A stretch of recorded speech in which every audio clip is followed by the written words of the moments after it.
Hello guys. तो जैसे कि पिछले वीडियो लेक्चर में हमने नेशनलिज्म इन इंडिया जो कि सोशल साइंस क्लास 10 का हिस्ट्री का फर्स्ट चैप्टर है उसे हमने स्टार्ट कर दिया था। हमने impact of first world war देख लिया था इंडिया पे। फिर हमने देखा था कि हमारे महात्मा गांधी बापू बीच में आए थे सत्याग्रह का आइडिया लेके। सत्याग्रह बेसिकली का मीनिंग होता है कि fighting for the truth without getting violent, सच्चाई के लिए लड़ना कि बिना कोई हिंसा से। तो आज हम उसी लेक्चर को आगे कंटिन्यू कर रहे हैं। तो जय श्री कृष्णा लेकर चलते हैं आगे। देखिए, महात्मा गांधी ने सत्याग्रह का आइडिया तो अनाउंस कर दिया, पर उसे इंप्लीमेंट तो करना था ना, कई राज्यों में, कई सिटीज में। तो उन्होंने वही किया। उन्होंने बहुत सारे राज्यों में ये अपना आइडिया ऑफ सत्याग्रह इंप्लीमेंट किया। फॉर एग्जाम्पल, उन्होंने 1916 में, रिमेंबर द डेट, 1916 में चंपारण जो कि बिहार की एक डिस्ट्रिक्ट थे, वहां पर इस आइडिया को इंप्लीमेंट किया। किनके लिए? प्लांटेशन सिस्टम के लिए। फिर 1917 में, उसके एक साल बाद, खेदा डिस्ट्रिक्ट जो कि एक गुजरात में खेदा डिस्ट्रिक्ट थे, उसे इंप्लीमेंट किया सत्याग्रह का आइडिया। क्यों? For no revenue collection. अभी no revenue collection, plantation system, ये क्या है हम आगे पढ़ेंगे, ये इसको अभी नहीं पढ़ा सकते। इसलिए जब हम नॉन कॉपरेशन मूवमेंट चालू करेंगे ना, तब डिटेल में पढ़ेंगे। फिर 1918 में अहमदाबाद जो कि हमारी एक स्टेट, अहमदाबाद में कॉटन मिल वर्कर्स के लिए उन्होंने सत्याग्रह का आइडिया एस्टेब्लिश किया। तो इन्होंने सत्याग्रह का आइडिया तो एस्टेब्लिश कर दिया, कई राज्यों में, कई सिटीज में बता दिया कि ये होता है, और लोग इंटरप्रेट भी करने लग गए। ठीक है। उसी दौरान ब्रिटिश गवर्नमेंट ने जब ये देखा कि यार ये सत्याग्रह का आइडिया चल रहा है, ये पूरी कंट्री में चल रहा है, तो ब्रिटिश गवर्नमेंट ने क्या किया? एक एक्ट पास कर दिया। उस एक्ट का नाम रखा द रोलेट एक्ट ऑफ 1990। अब ये एक्ट क्या है समझिए, आसान एक्ट है, द रोलेट एक्ट ऑफ 1990। इस एक्ट के दौरान, इस एक्ट के अनुसार ब्रिटिश गवर्नमेंट के पास एक ऐसी पावर आ चुकी थी, एक ऐसी शक्ति आ चुकी थी, जिससे वो कोई भी पॉलिटिकल लीडर उसे बिना कोई ट्रायल के 2 साल के लिए जेल में डाल सकते थे। कोई भी पॉलिटिकल लीडर को बिना कोई ट्रायल के लिए 2 साल के लिए जेल में डाल सकते थे। याद रखना, पॉलिटिकल लीडर्स की बात हो रही, कोई आम जनता की बात नहीं हो रही। एक एग्जांपल देते हैं, जैसे मान लो मोदी साहब, ठीक है, अपने मोदी साहब, नरेंद्र मोदी साहब। नरेंद्र मोदी के जो भक्त हैं, प्लीज माइंड ना करिएगा। तो जब मोदी साहब, मान लो उस समय की बात कर रहा हूं, एक हाइपोथेटिकल एग्जांपल है, based on the imagination, not a reality. ठीक है। तो मोदी साहब रास्ते में घूम रहे, ठीक है, तो पॉलिटिकल लीडर्स आया, कोई भी ब्रिटिश का आदमी आया। मोदी साहब पहले ही पॉलिटिकल लीडर, तो ब्रिटिश के आदमी ने बोला, ए मोदी इधर, मोदी इधर, चल जेल में जा। तो 2 साल के लिए उसको जेल में डाला सकता था। ये था Rowlatt act of Britishers of 1990। ये डेट याद रखना, 1990। ठीक है। अब यार इतनी पावर्स ब्रिटिश गवर्नमेंट के पास कि कोई भी पॉलिटिकल लीडर को 2 साल के लिए जेल में डाला जा सकता था।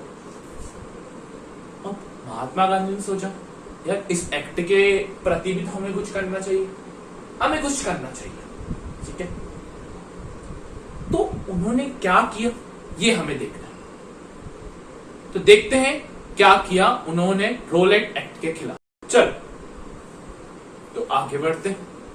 अब हुआ क्या? रोलेट एक्ट लग चुका था, ब्रिटिशर्स ने लगा दिया।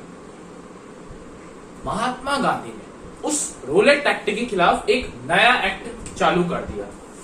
दैट्स नेम इज रोलेट सत्याग्रह।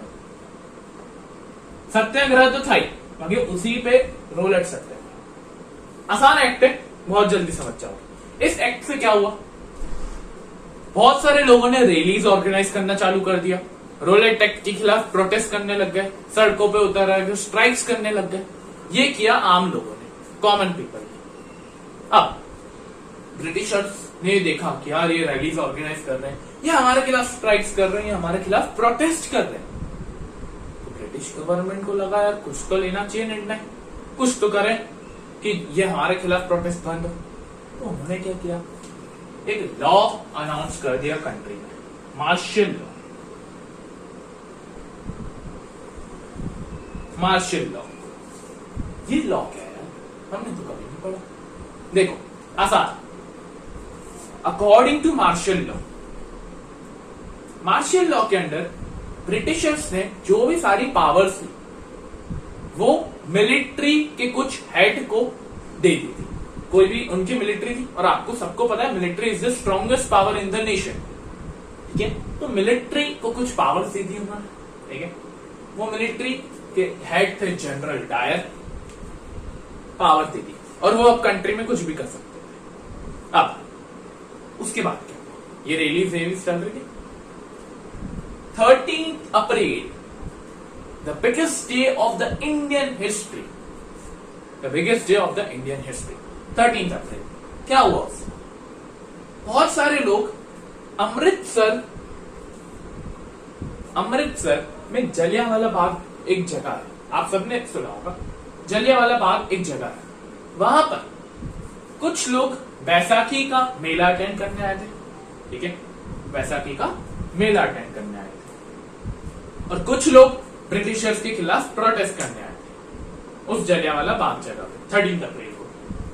और मैंने जैसा आपको बताया कि मार्शल लॉ के अकॉर्डिंग जनरल डायर के पास पावर्स आ चुकी थी, तो जनरल डायर वहां आया 13 अप्रैल में, वो आया और उसने सारे एंट्री और एग्जिट डोर्स क्लोज कर दिए, सब बंद कर दिए, और अपने साथी मेंबर्स को जो साथ में रहते हैं उनको ओपन फायर, मतलब खुली गोली चलाना, वो बोल दिया कि आप करिए, ओपन फायर कर दीजिए, ऑर्डर ओपन फायर, बिना कोई देखे गोली मार दिया। तो उन्होंने क्या किया, सब आर्मी वाले लोगों ने, जितने भी लोग थे वहां जो मेला अटेंड करने आए थे, सबको गोली मार दी, सबको। इसलिए बोला था biggest day of the Indian history. सबसे बड़ी बेकार चीज ऐसे बोलूंगा जो ब्रिटिशर्स ने करी, जलियांवाला बाग इंसिडेंट, आपको सबको पता है, उसमें बहुत सारे लोगों की मृत्यु हो गई, बहुत सारा इंजर्ड हुए, बहुत कुछ हो गया। अब हुआ क्या, जब ये न्यूज जलियांवाला बाग की बाहर फैल गई, बाहर मतलब पूरी कंट्री साइड में फैल गई, तो लोगों के अंदर और गुस्सा जागा, और जब गुस्सा जागा ना, तो हुआ क्या, लोगों ने गवर्नमेंट बिल्डिंग्स पर अटैक करना चालू कर दिया।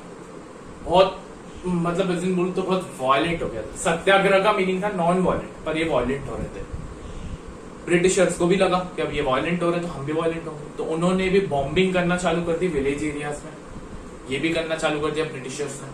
अब ये सब जो चल रहा था, महात्मा गांधी ने देखा और बापू ने बोल दिया कि अब हम ये रॉलेट सत्याग्रह बंद करते हैं, खत्म करते हैं, क्योंकि अब ये कोई काम नहीं, ठीक है।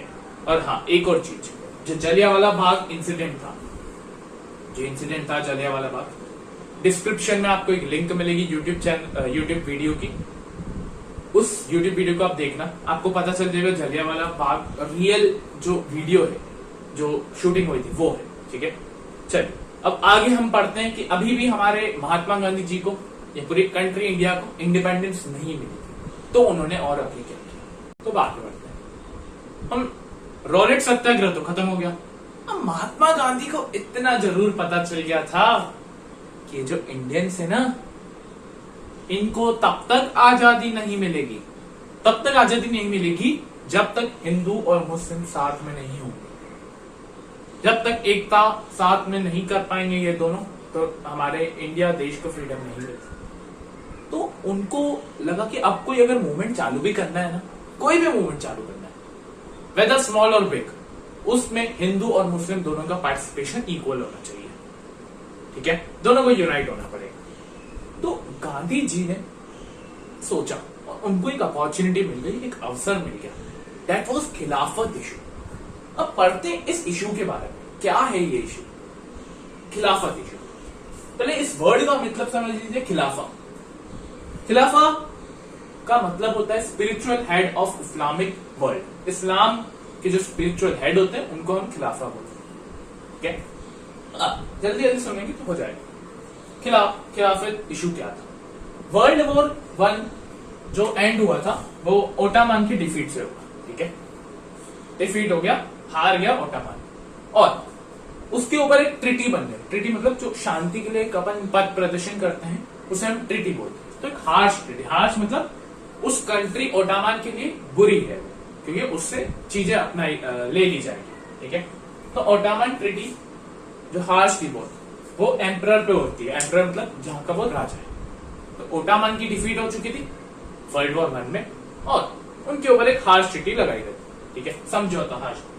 अब जो खिलाफा की चिंता होने लग गई जो इनके एम्परर्स हैं उनको, तो उन्होंने सोचा एक कमेटी बनाते हैं। उस कमेटी का नाम रखा खिलाफत कमेटी, जो कि फॉर्म हुई बॉम्बे में 1990। क्यों फॉर्म हुई? क्योंकि जो खिलाफा की पावर्स थी, जो स्पिरिचुअल हेड की पावर थी, उसे हमें बचाना, इस, ठीक है। अब उस दौरान दो भाई बंधु निकल के आते हैं बीच में, that is Mohammad Ali and Shaukat Ali. दोनों भाई ने गांधी जी से बात करी, उन्हें बताया कि ये चीज है। गांधी जी को कन्विंस किया कि हम एक मूवमेंट साथ में कर सकते हैं। ये सब चल रहा था, ठीक है। और उन दोनों ने भाइयों ने बहुत अच्छा पार्टिसिपेशन दिखाया मुस्लिम के ओर से। और महात्मा गांधी को भी यार लग गया, अंदर से आ गया क्या ये लोग साथ में आ रहे हैं, तो एक अपॉर्चुनिटी नहीं कि मैं मुस्लिम और हिंदू साथ में ले लूं। एक अपॉर्चुनिटी मिल गई, ठीक है। तो अपॉर्चुनिटी को उन्होंने ग्रैब किया। अब फिर कलकत्ता सेशन में, कहां पर? कलकत्ता सेशन में उन्होंने जो भी वहां के अदर्स लीडर थे, अदर लीडर्स मतलब जो अलग संख्या बैठी है वहां पे, उनको हटा के उनको कन्विंस किया कि हम एक मूवमेंट चालू करते हैं। नेशनल वाइड मूवमेंट होगा ये। उस मूवमेंट का नाम था नॉन कॉपरेशन मूवमेंट, ठीक है। अब ये क्या मूवमेंट है, कैसा रहा इसका पार्टिसिपेशन, क्या इसके ड्रॉबैक्स थे, क्या फायदे क्या नुकसान, सब पढ़ेंगे नेक्स्ट वीडियो। तब तक के लिए जय श्री कृष्ण।